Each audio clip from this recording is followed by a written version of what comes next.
She sent a Valentine card to the wrong man, but the millionaire showed up at her door. The millionaire standing at Naomi's door was holding her Valentine's card. The one she'd sent to another man. The one that confessed 2 years of secret feelings. The one that was never, ever supposed to end up in his hands. "You sent this to me," he said, blue eyes burning into hers. "And I had to meet the woman who writes like she still believes in magic." Naomi's heart stopped. She was in pajamas, face mask cracking, mascara streaked from crying over the man she actually loved, who'd just gotten engaged an hour ago. And now this stranger, this gorgeous, intense, clearly wealthy stranger, was looking at her like she'd just saved his life. "That wasn't meant for you," she whispered. His smile was dangerous. "Maybe that's exactly why it found me." What Naomi didn't know yet, accepting his invitation would destroy the future she'd planned, shatter the man she thought she wanted, and force her to choose between the dream she'd chased for 2 years and the reality standing in front of her. But first, she had to figure out one thing. How did her card end up with the wrong man? And why did the wrong man feel so terrifyingly right? Naomi Carter was crying into her 3rd bowl of mint chocolate chip ice cream when someone knocked on her door. Not just any knock. A confident, purposeful knock that made her freeze mid-sob, green face mask cracking around her eyes. She wasn't expecting anyone. Her best friend Shanice was at some couple's Valentine's dinner that Naomi had politely declined because watching happy people be happy on the most romantic day of the year while nursing a broken heart sounded like actual torture. The knock came again. Naomi shuffled to the door in her fuzzy socks and oversized Howard University sweatshirt, prepared to tell whatever delivery person had the wrong apartment that they needed to check there. She opened the door and forgot how to breathe.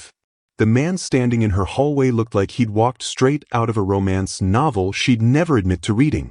Tall, maybe 6'2", with dark brown hair that had that perfect, I ran my hands through it too many times look. Sharp jaw. Blue-gray eyes that looked sad and intense at the same time. Expensive charcoal suit that fit him like it was made specifically for his body. In his hands, a dozen red roses and a card. Her card.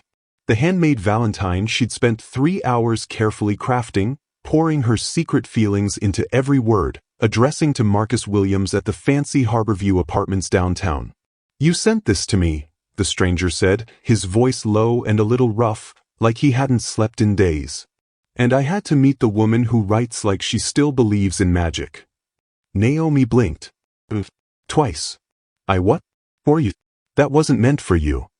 Maxwell Williams. Unit 4B, Harborview. And according to the address, it was absolutely meant for me. He held up the card like evidence. Though I'm getting the feeling there might be some confusion. Oh God. Oh no. Naomi's mind raced through the catastrophic possibilities. Harborview Apartments. Williams. She'd been so nervous when she addressed the card, hands shaking, double-checking Marcus's unit number that she'd casually mentioned once after school. "There's another Williams in your building," she said slowly, horror dawning. Marcus Williams. Physical education teacher. Unit 4B. The man, Maxwell, smiled, but it didn't quite reach his eyes. "I'm in the penthouse. 44B, easy mistake." Easy mistake. An easy mistake that brought a millionaire, because nobody lived in the Harborview penthouse without serious money, to her door on Valentine's Day while she was wearing a face mask and crying over ice cream. "I'm so sorry," Naomi started, reaching for the card. "That was meant for someone else. You can just..." "I read it." His voice stopped her cold. "I know I shouldn't have. I know it wasn't mine. But I was having the worst night and this card came and I read it. Every word. 3 times. Something in his expression made her hand drop. He looked vulnerable. Like whatever was in that card had cracked something open inside him. "The way you described noticing someone," he continued quietly, "really seeing them. The way you wrote about watching him smile, about his laugh sounding like sunshine, about dreaming." He stopped, swallowed hard. "I haven't felt anything in 3 years. And then I read your words and something woke up." Naomi's chest tightened. This was too much. Too vulnerable. Too real for a random Tuesday that happened to be Valentine's Day. I spent 2 years working up the courage to send that card, she admitted, and wasn't sure why she was telling the stranger the truth. 2 years watching Maxwell Williams teach PE at my school, imagining what it would be like if he noticed me. I finally sent it today. And 1 hour ago, I found out he got engaged to someone else. The confession hung in the air between them. Maxwell's expression shifted, surprise, then something that looked like relief. He didn't get engaged. That fell apart. His fiancée cheated. Hope flared in Naomi's chest, stupid and painful. But, Maxwell continued, his blue-gray eyes holding hers, I'm standing at your door. Not him. And I haven't been able to stop thinking about this card, about who wrote it, about whether the universe was trying to tell me something. Tell you what? Naomi whispered. That it's time to stop being dead inside. The words were so honest they hurt. Naomi looked at this beautiful stranger, really looked at him. Saw the exhaustion in his eyes. The tension in his shoulders. The way he held her card like it was something precious and fragile.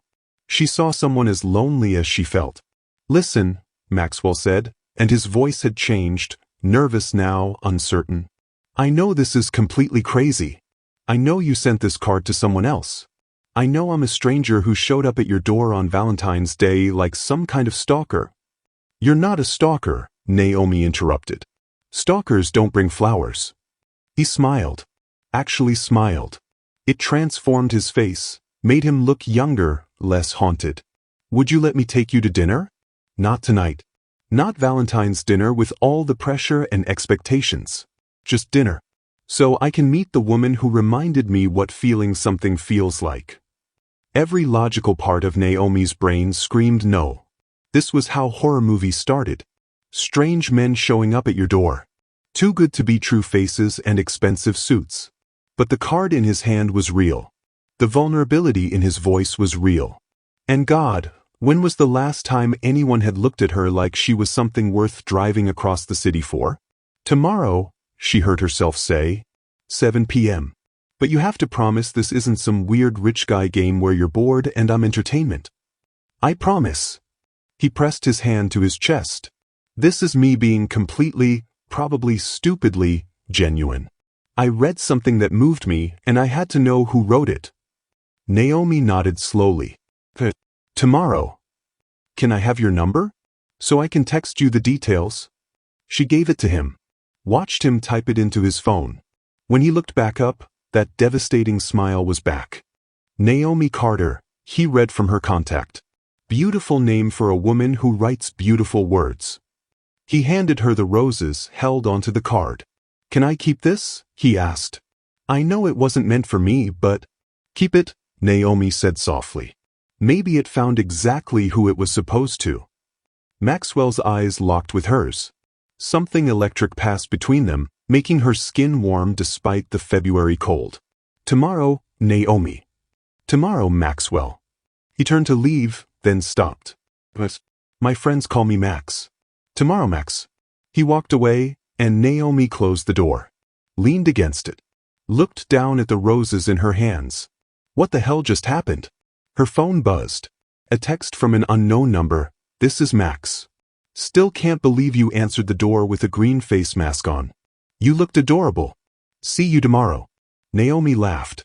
Actually laughed, crying and confused and maybe a little bit hopeful. She'd sent a Valentine's card to the wrong man. But something about the one who showed up at her door felt absolutely, terrifyingly right. Naomi changed her outfit 6 times. Shanice sat on her bed, eating popcorn like this was entertainment. Girl, you're spiraling. It's just dinner with a man who randomly appeared at your door yesterday. A millionaire man, Naomi corrected, holding up a burgundy dress. Too much. For a first date? You'll look like you're trying too hard. Naomi threw the dress on the pile. I don't know what I'm doing. I've never dated someone who lives in a penthouse. You've never dated someone, period, who actually pursued you, Shanice said gently. You always did the pursuing. Marcus, Jaden before him, that guy from the gym. No, me, this one came to you. The words settled something anxious in Naomi's chest. She chose jeans, a cream sweater, and her good boots. Simple. If Max wanted fancy, he'd pick the wrong woman. When her doorbell rang at exactly 7, her heart tried to escape through her throat. Max stood there in dark jeans and a fitted navy button-down, looking somehow more devastating than yesterday. His hair was still that perfect mess. His eyes still had that sad intensity. But when he saw her, he smiled. Really smiled. "You look beautiful," he said, and it didn't sound like a line. It sounded true. "You look good too," Naomi managed. "Not as fancy as yesterday. Yesterday was me trying too hard because I was nervous. Tonight is just me." He held out his hand. "Ready?" She took it. His palm was warm, calloused in surprising places. Not the hands of someone who just signed papers all day. "Where are we going?" she asked as they walked to his car, a sleek black Tesla that probably cost more than she made in 2 years. "I asked around for the best soul food restaurant in the city. Figured you might be tired of Valentine's fancy dining." Naomi stopped walking. "You did what?" "I wanted to take you somewhere you'd actually enjoy, not somewhere I thought would impress you." He looked uncertain suddenly. "Was that okay? I can change plans if—" "That's perfect," Naomi said softly. "Nobody's ever done that before." The restaurant was Big Mama's Kitchen on the south side, tucked between a laundromat and a corner store. The kind of place with checkered tablecloths and sweet tea so good it could make you weep. Max opened her door, pulled out her chair, ordered sweet tea and fried chicken without looking at the menu like he'd already researched what was good. "So," Naomi said once they were settled, "why'd you really come to my door yesterday?" Max leaned back, studying her. "Honest answer? Please." 3 years ago, my fiancé died in a car accident. I was supposed to be in that car, but I stayed late at work. Afterwards, I threw myself into my company, sold it for more money than I'll ever need, and have spent the last 3 years essentially existing but not living. The confession was so raw that Naomi forgot to breathe. "Then your card came," Max continued. "And something about the way you wrote, like you still believed good things were possible, like love was real and worth risking for, it broke through. I haven't felt anything in so long. But reading your words made me feel something. And I needed to know who could write like that." "I'm sorry about your fiancée," Naomi said quietly. "Sarah. Her name was Sarah." His voice caught. "And thank you. Most people don't know how to talk about it. They just get uncomfortable and change the subject. I'm a second-grade teacher. I spend my days with kids asking impossible questions. You learn to just be honest." Max's smile was soft. "Tell me about your kids." And just like that, they slipped into easy conversation. Naomi told him about her students, about Jasmine who was learning to read, about Marcus, different Marcus, who brought her flowers from his mom's garden, about the chaos and joy of teaching 7-year-olds. Max told her about building his company from nothing, coding in his apartment, pitching to investors who laughed at him, the surreal moment when everything clicked. "My family wasn't thrilled," he admitted. "Old money doesn't love when you make your own.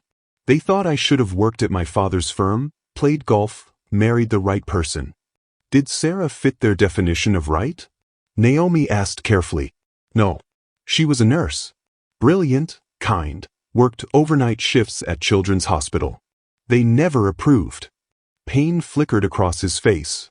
"I was so focused on proving them wrong that I didn't notice how much it hurt her." "That's not your fault," Naomi said firmly. "Isn't it?" Max's eyes met hers. "I chose work over dinner dates. Missed important things. The night she died, she was coming to surprise me at the office because I'd canceled our plans again."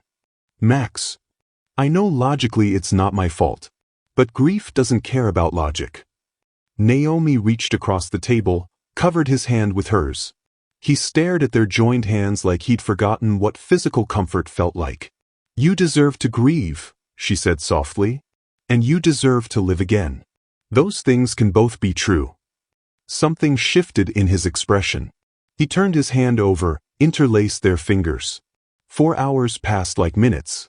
They talked about everything: her family, loud, loving, protective; his family, distant, judgmental, complicated; books they loved, movies that made them cry, dreams they'd tucked away. Why were you invisible to Marcus? Max asked suddenly. How could anyone not see you? Naomi's throat tightened. I'm good at being background. The nice teacher everyone likes but nobody really notices. The friend who listens but never asks for anything. I've spent my whole life being safe, comfortable, forgettable. You're not forgettable. Max's voice was intense. You're unforgettable. The words hung between them, charged with something dangerous and electric. Outside the restaurant, they stood by his car, neither wanting the night to end. Cold February air bit at Naomi's cheeks. Max stepped closer, blocking the wind. I haven't done this in 3 years, he said quietly. Haven't wanted to. Haven't been able to. But that card, and then meeting you, something shifted. Done what? Naomi whispered, though she knew. Felt alive. He cupped her face gently, thumb brushing her cheek. Naomi's breath caught. He leaned down slowly, giving her time to pull away. She didn't. He kissed her forehead. So tender. Intimate without being sexual. I'll call you tomorrow, he promised. Naomi drove home dizzy. Texted Shanice, I think I'm in trouble. Good trouble or bad trouble? The kind where I forget he was meant to be someone else's. She fell asleep smiling. But at midnight her phone buzzed. A text from Marcus. Hey Naomi. Someone sent me a weird Valentine. Really beautiful. Was that you? We should talk. My engagement fell through. Realized I've been blind to what was right in front of me. Naomi stared at the message. Everything she'd wanted for 2 years. Right there. Marcus finally seeing her. But all she could think about was Max's hand in hers. His voice saying, unforgettable. The way his kiss on her forehead felt like a promise. What the hell was she supposed to do now?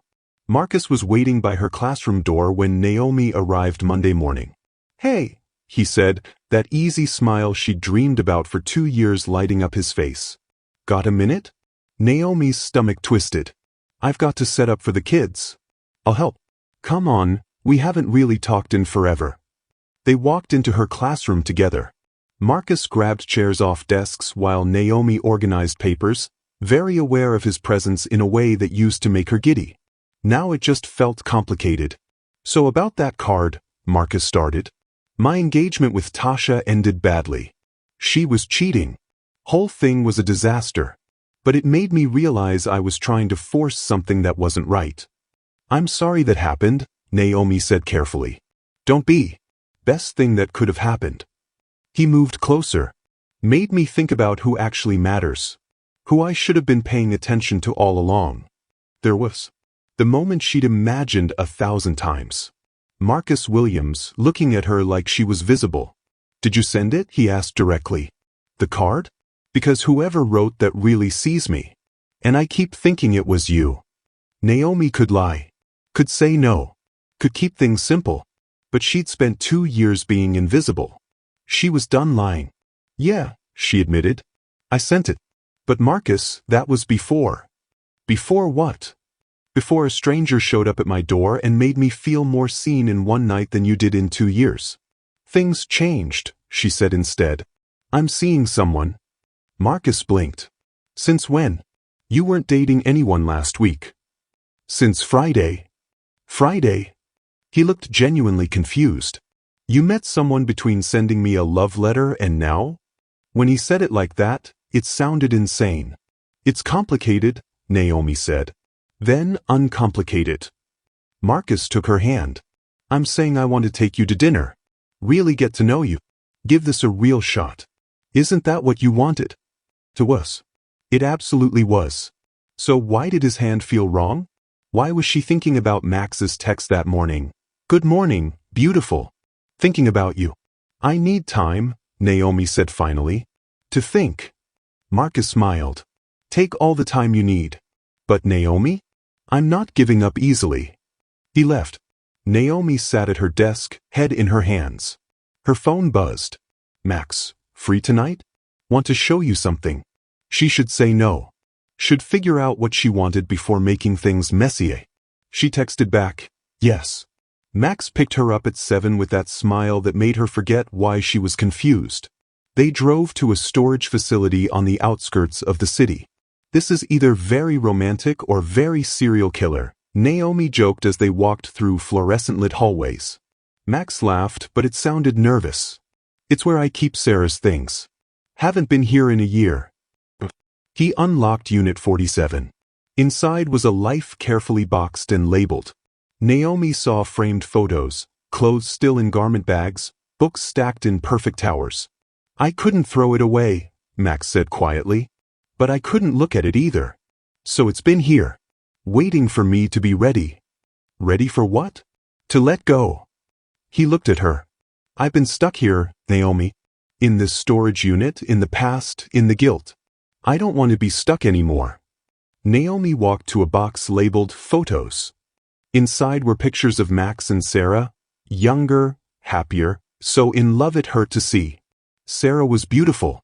Blonde, blue-eyed, bright smile. "She looks kind," Naomi said. She was everything good. Max stood beside her. "And I loved her. I still love her. But I need to be honest about something." "What?" "When I think about my future, I'm not seeing her anymore. I'm seeing you." The confession knocked the air from Naomi's lungs. "That terrifies me," Max continued. "Because what if I'm replacing her? What if I'm just using you to feel alive again? What if my family's right and I'm just rebounding with the first person who made me feel something?" "Is that what you think?" Naomi asked. "No. But I needed to say it out loud. To acknowledge that fear." He turned to her fully. "Because the truth is, you're nothing like Sarah. And that's what makes this real. I'm not looking for her in you. I'm finding something completely new." Naomi's eyes burned. "I'm scared too." "Of what?" "That I'm convenient. That you woke up one random night and decided to feel alive again, and my car just happened to arrive at the right time. That when the newness wears off, you'll realize I'm just a regular woman who teaches second grade and lives in a small apartment and can't fit into your world." "My world is lonely and cold and built on things that don't matter," Max said fiercely. "You're warm and real and you matter more than anything in it." He kissed her. Not her forehead this time. Her mouth, desperate and gentle and hungry all at once. Naomi kissed him back, pouring 2 years of being invisible into showing him she was here. She was real, she wanted this. They broke apart breathing hard. "Come home with me," Max whispered against her lips. "Please." She should say no. Should think about Marcus. Should be cautious. "Yes," she said instead. His penthouse was ridiculous. Floor-to-ceiling windows overlooking the city. Furniture that belonged in magazines. Space that echoed with loneliness. But when Max pulled her close, when he kissed her like she was oxygen, when he whispered, "You're so beautiful," like a prayer, none of that mattered. They barely made it to his bedroom. Clothes disappeared between kisses. His hands on her skin felt like coming home. Her hands on his felt like healing. "Tell me if I'm going too fast," Max breathed against her neck. "You're perfect," Naomi gasped. They made love slowly, tenderly, like two broken people trying to piece each other back together. Max touched her like she was precious. Naomi touched him like he was allowed to be loved again. Afterwards, wrapped in expensive sheets, Max held her close. "Stay," he whispered. "Please stay." Naomi settled against his chest. "Okay. That easy. That easy." She felt him smile against her hair. But her phone was buzzing on the nightstand. Multiple texts from Marcus. "Thought about dinner Friday? Know this great place. Been thinking about that card all day. The part about my laugh being sunshine. Nobody's ever said anything like that to me. You still there?"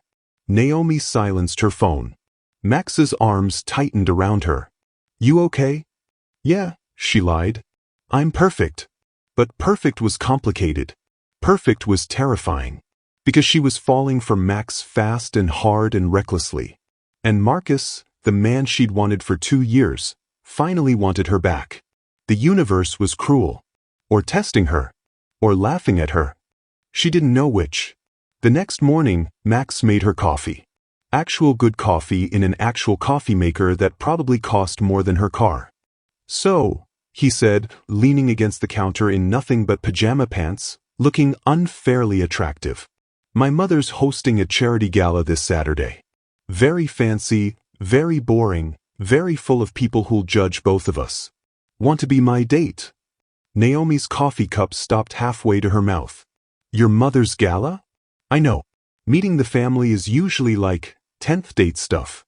But she already knows I'm seeing someone. My friend Derek has a big mouth, and she'll make my life miserable if I don't bring you.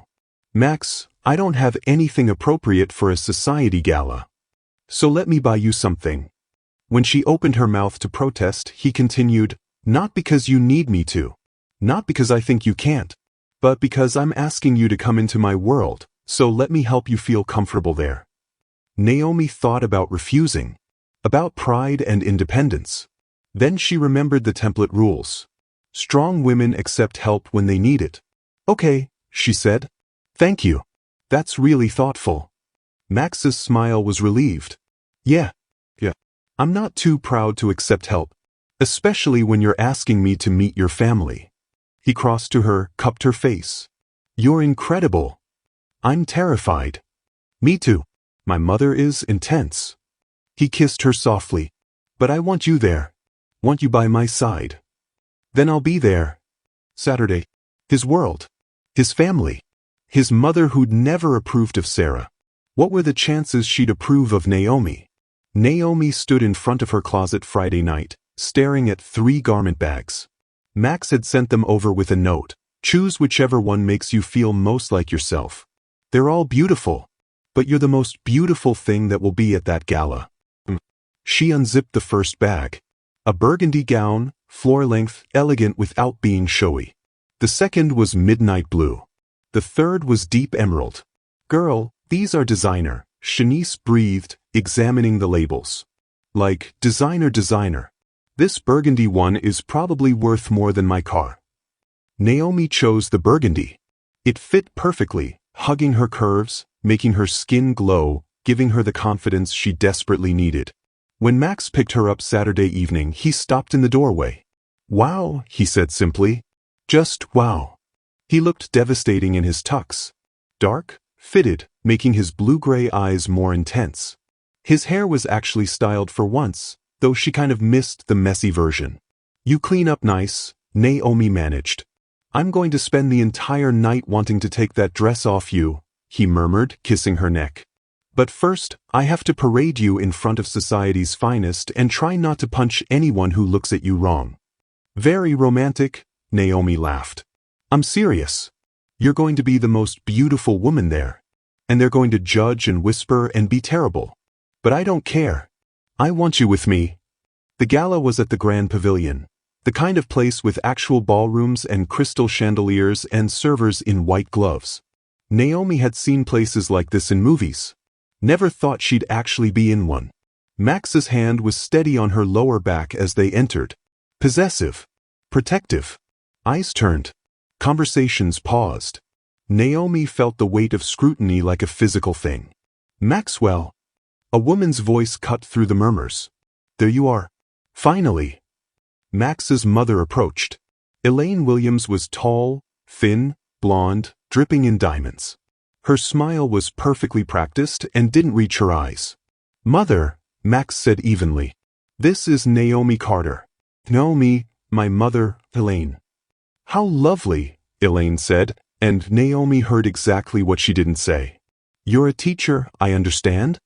Elementary school. 2nd grade. How rewarding that must be. Working with children requires such patience. The way she said it made it sound like a lesser calling. And your hair, so interesting. Is that natural? Naomi's jaw tightened. Yes. Fascinating. Where are you from originally? Chicago. No, I mean originally. She's from Chicago, mother, Max interrupted, his voice sharp. Just like she said. Can we move on? Elaine's smile sharpened. Of course, darling. Enjoy the evening. We'll chat later. She glided away, leaving ice in her wake. I'm sorry, Max said immediately. She's exactly what I expected, Naomi finished. She squeezed his hand. I'm fine. But she wasn't fine. She was the only black woman in a sea of old money whiteness. Every glance felt like judgment. Every whisper felt like it was about her. Max introduced her to his friends. Derek, his business partner, was kind and warm. Derek's wife Michelle was lovely. But others were cool, distant, measuring her against some invisible standard she could never meet. "You're brave," an older woman said, eyeing Naomi's dress. "Coming here. With him. After Sarah." Naomi's stomach dropped. "I'm sorry." Sarah was such a perfect fit for Max. "So tragic what happened. I'm sure he's told you all about her?" "Yes." "Wonderful. Then you understand what you're walking into." The woman smiled sweetly. Grief can make people do impulsive things. Rebound with the first person who makes them feel something. "I'm sure he cares about you, dear." But replacing Sarah? Impossible. The words hit like knives. Before Naomi could respond, she heard a familiar voice behind her. "Naomi." She turned. Marcus. In a perfect tux, looking confused and hurt. "What are you doing here?" he asked. "I'm with Maxwell Williams. This is his mother's gala." She glanced around. "What are you doing here?" "My parents are major donors. I told you my family had money." His eyes traveled over her dress. "You look incredible. Is this the guy you're seeing? The millionaire?" "Marcus, I've been texting you all week. You barely respond. Now I see why." He looked legitimately hurt. "I put myself out there, Naomi. Told you I wanted to try. And you're here with someone you just met." "It's not like that." "Then what's it like?" She couldn't answer, because she didn't know how to explain that Max had seen her in ways Marcus never had. That comfort and familiarity weren't the same as being truly known. Max appeared at her side, sensing trouble. "Everything okay?" "You're Maxwell Williams," Marcus said, recognition dawning. "The tech guy. You sold that AI company for, what, 200 million? "Something like that," Max said coolly, his hands sliding to Naomi's waist. "And you are?" "Marcus Williams. The man Naomi's been in love with for 2 years." The silence was excruciating. Max's hand dropped from Naomi's waist. "Max," she started. 2 years?" he asked quietly. "You were in love with him for 2 years?" "I had a crush." "It wasn't. You sent him a Valentine's card confessing your feelings." "Which was meant for him," Marcus added helpfully. "Before you intercepted it." Max looked at Naomi. Really looked. And she saw the exact moment he built a wall between them. "Excuse me," he said, voice tight. "I need air." He walked away. Naomi started to follow, but Marcus caught her arm. "Let him go." "Naomi, come on. You barely know him. We have history. We work together. This makes sense." "Let go of me." Naomi pulled her arm free. "This was a mistake. I shouldn't have come." She rushed after Max, but couldn't find him in the crowd. She checked the bathroom, the balcony, outside. Finally, she found him in a side hallway, leaning against the wall, tie loosened, looking devastated. "Max." 2 years, he said again. "You loved him for 2 years." "I thought I did. But I didn't know him. I knew a version I'd built in my head." "And me? What am I? The random guy who showed up at the right time to make you forget?" "No. You're the person who saw me. Or maybe I'm the grief project." His voice broke. "Maybe my mother's right. Maybe I'm just rebounding with the first person who made me feel alive, and you're just..." "Just what?" Naomi demanded, anger rising. "Just convenient? Just temporary? Just something to make you feel better?" "I don't know." Max ran his hands through his hair. "I don't know anything right now except that you had 2 years of feelings for another guy, and I've had 2 weeks of whatever this is." "This is real." Naomi's voice cracked. "What we have is real. Is it? Or is it just really good timing?" The question hung between them like poison. "You know what?" Naomi said, tears burning her eyes. "Maybe you're right. Maybe I'm just a rebound. The teacher who sent a card at the exact moment you decided to feel alive again. How convenient for you." "Naomi, I need to go." She turned, stopped. For what it's worth, I wasn't replacing Marcus with you. I was discovering you. There's a difference. She walked away before he could see her cry. Outside, she called a rideshare with shaking hands. Slid into the back seat. Let the tears come. Her phone buzzed. Marcus, you okay? Want to talk? She turned off her phone. At home, she peeled off the beautiful dress, washed off her makeup, climbed into bed. She'd been right about one thing. She didn't belong in Max's world.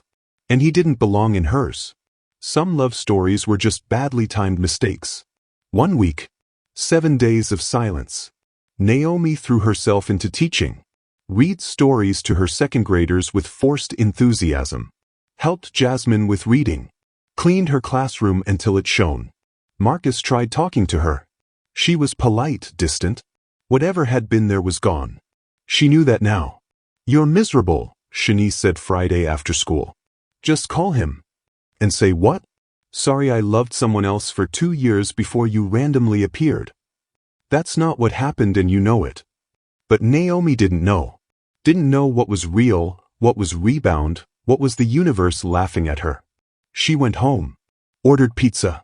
Put on her comfort movie, The Notebook, because she hated herself apparently. Then she heard something at her door. Not a knock. A slide. Like someone slipping something underneath. Naomi opened the door. No one there. But on her welcome mat, an envelope. Thick, cream-colored, expensive paper. Her name in familiar handwriting. She took it inside. Sat on her couch. Opened it with shaking hands. Pages and pages of handwritten words. I don't know if you'll read this. I don't know if I have the right to ask you to. But I need to say things I couldn't say in that hallway. Things I couldn't say when my pride and fear were in the way. 3 years ago, I stopped living. Sarah died, and I died with her. Not physically, but in every way that mattered. I went through motions. Built companies. Made money. Became successful and empty. I spent 3 years in that emptiness. Convinced myself I was fine.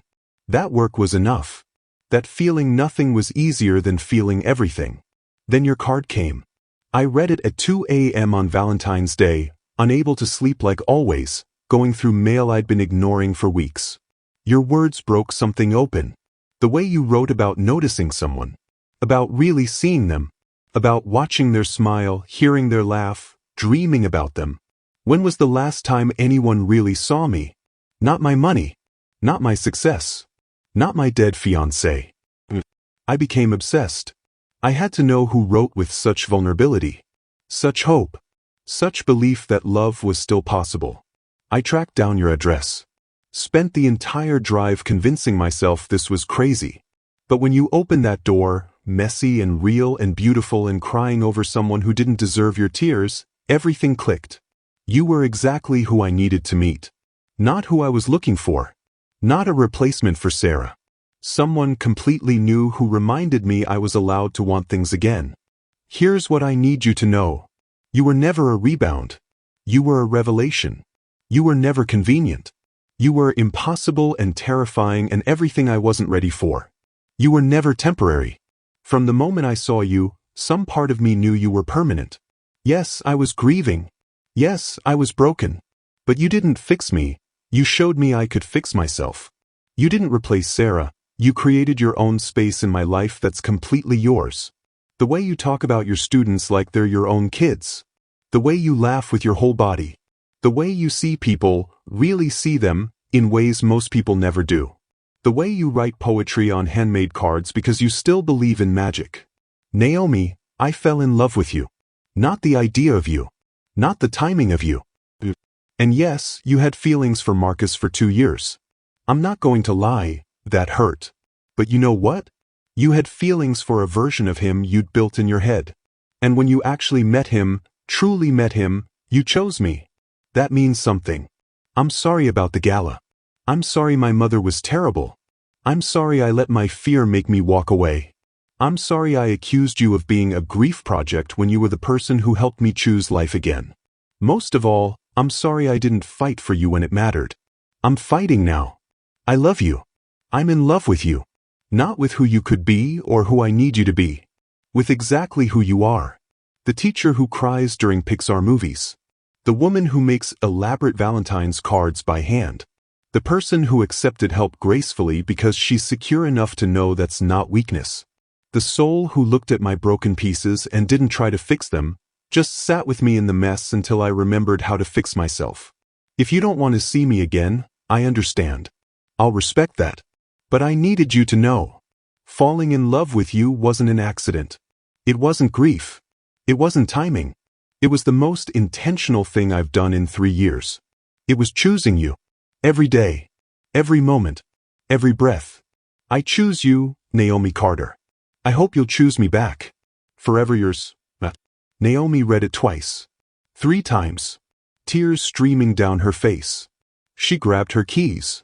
Didn't change out of her sweatpants. Didn't fix her hair. Just ran to her car and drove to Harborview Apartments. She buzzed the penthouse. No answer. Mr. Williams left about 20 minutes ago, the doorman said kindly. Said he had to see someone important.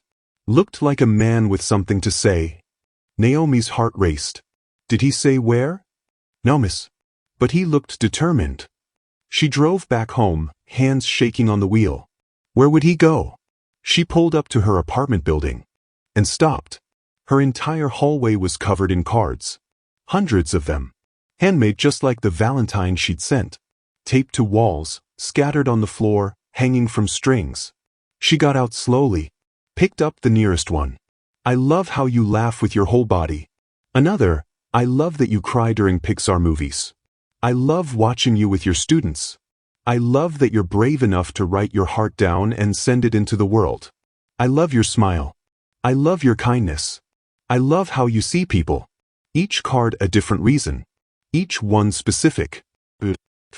She walked through the hallway, reading, crying, overwhelmed. At her door stood Max. Exhausted. Vulnerable. Covered in paper scraps and glue. I'm sorry I'm late, he said quietly. Took me a while to make all of those. You made these? Naomi's voice broke. You sent a card that changed my life. I wanted to send you cards that told you exactly how you changed it. Naomi dropped the cards in her hands. Ran to him. They collided, kissing desperate and hungry and relieved. His hands in her hair. Her hands clutching his shirt. No more fear. No more walls. Just them. I love you, Naomi gasped between kisses. I love you so much. Yeah. Max pulled back just enough to see her face. Since the moment you showed up at my door like a crazy person. I am a crazy person. Crazy about you. They kissed again. Slower this time. Tender. I'm sorry about the gala, Max whispered against her lips. About my mother, about Marcus, about everything. I'm sorry I didn't fight for us. We're fighting now. Yeah. I'm not losing you again, Naomi. I can't. She pulled him inside. They spent the night talking, really talking. About fears and futures and what choosing each other meant. I want to do this right, Max said as they lay tangled together. Meet your family properly. Introduce you to my friends without the pressure. Build this at a pace that feels real. I want that too. And I need to deal with my family. My mother crossed lines. That can't happen again. Max, I don't expect you to. I want to. You deserve to be with someone who defends you, chooses you, puts you first. Let me be that person. Naomi kissed him softly. Okay. They fell asleep wrapped around each other. Chosen. Tomorrow they'd figure out the details. Tonight they just held on. Sometimes love wasn't timing. It wasn't convenience. It wasn't the right person at the right moment. Sometimes love was two broken people choosing to heal together. And that was the realest thing of all. 6 months later, Naomi was grading papers on Max's couch. Their couch now, since she'd moved in 3 months ago, when he came home early from work. You're supposed to be in a meeting, she said, looking up. I rescheduled. He had that nervous energy he got when something big was happening. Get dressed. We're going somewhere. Max. Trust me. Please. 20 minutes later, they were at Riverside Park.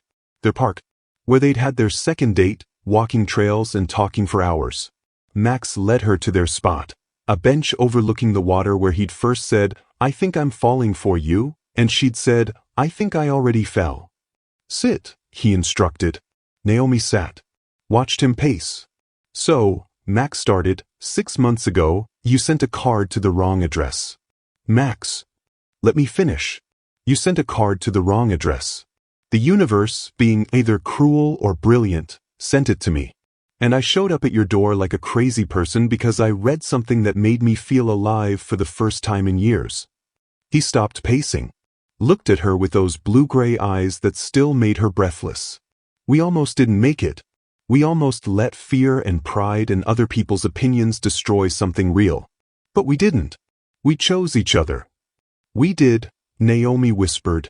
"These 6 months have been the best of my life. Not because they were easy, they weren't. Introducing you to my family was brutal.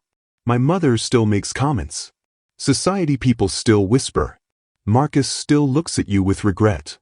Max. But none of that matters. Because you're here. You're mine. And I'm yours. And every morning I wake up next to you, I remember what it feels like to be grateful I'm alive." He dropped to one knee. Naomi's breath stopped. "I was dead for 3 years, Naomi. You brought me back. Not because you tried to fix me. Because you loved me exactly as I was, broken and scared and still learning how to live again. You didn't replace Sarah. You gave me a different kind of love. A partnership. A future." He pulled out a small velvet box. "I don't want to waste any more time. I don't want to wonder or wait or pretend that this is anything other than what it is, the realest love I've ever felt. Marry me, Naomi. Let me spend the rest of my life making sure you never feel invisible again. Let me spend every day choosing you, celebrating you, loving every part of you." Naomi was crying, full sobbing. "I know it's fast," Max continued, voice shaking. "I know people will have opinions. I know." "Yes," Naomi interrupted. "God, yes." His face transformed. "Yeah. You think I'm going to let you go after you made me 300 handmade cards?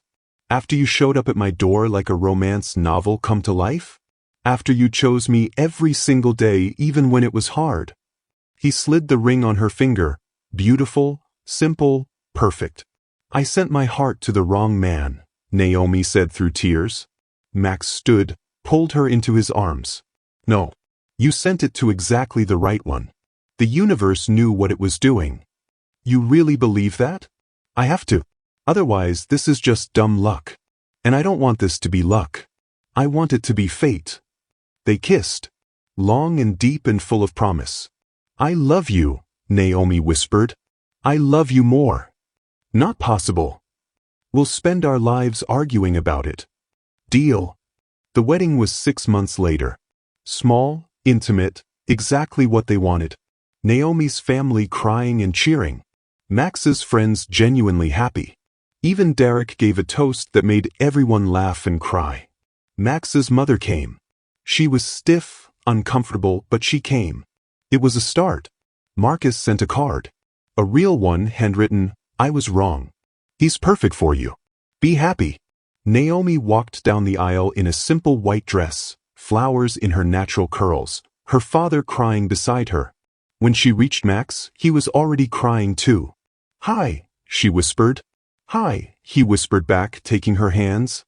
"You're so beautiful." The ceremony was quick. The vows were everything. "I promise to always see you," Max said. "To choose you. To love you even when it's hard. To build a life where you never feel invisible." "I promise to let you love me," Naomi said. "To accept help when I need it. To be your partner, not your project. To remind you every day that you deserve to be happy."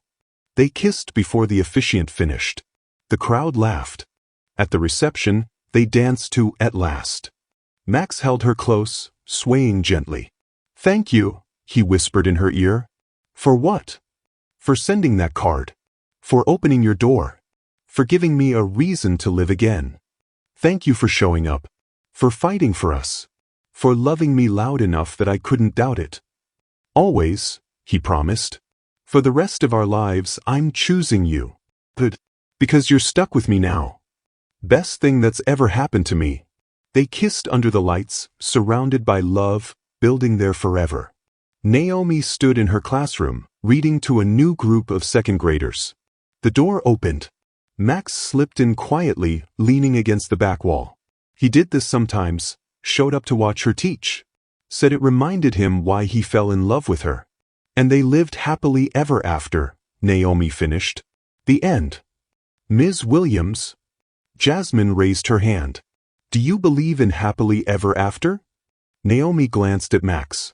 He smiled, that smile that still made her breathless. I do, she said honestly. I believe in choosing each other every day. I believe in love that's real and messy and beautiful. I believe that sometimes the wrong address leads to the right person. That doesn't make sense, Marcus Jr. said. Love rarely does, Naomi laughed. But that's what makes it magic. The bell rang. Kids scattered. Max walked to her desk. Hi, Mrs. Williams. Hi, Mr. Williams. Come to kidnap me again? Actually, yes. We have a thing. What thing? He held up a sonogram picture. Her hand flew to her still flat stomach. The doctor called. Wanted us to come in. See the baby. Our baby. Naomi's eyes filled with tears. We're having a baby. We're having a baby. Max pulled her close. Thank you for sending that card, Naomi. Thank you for opening your door. Thank you for giving me this life. Thank you for showing up, she whispered. For staying. For loving me. Always. They walked out together, hand in hand, building their forever one day at a time. The Valentine's card that started everything hung framed in their home. Below it, the greatest love stories started with a mistake that was actually fate. And it was true. Every word. Sometimes the wrong address delivers exactly the right love.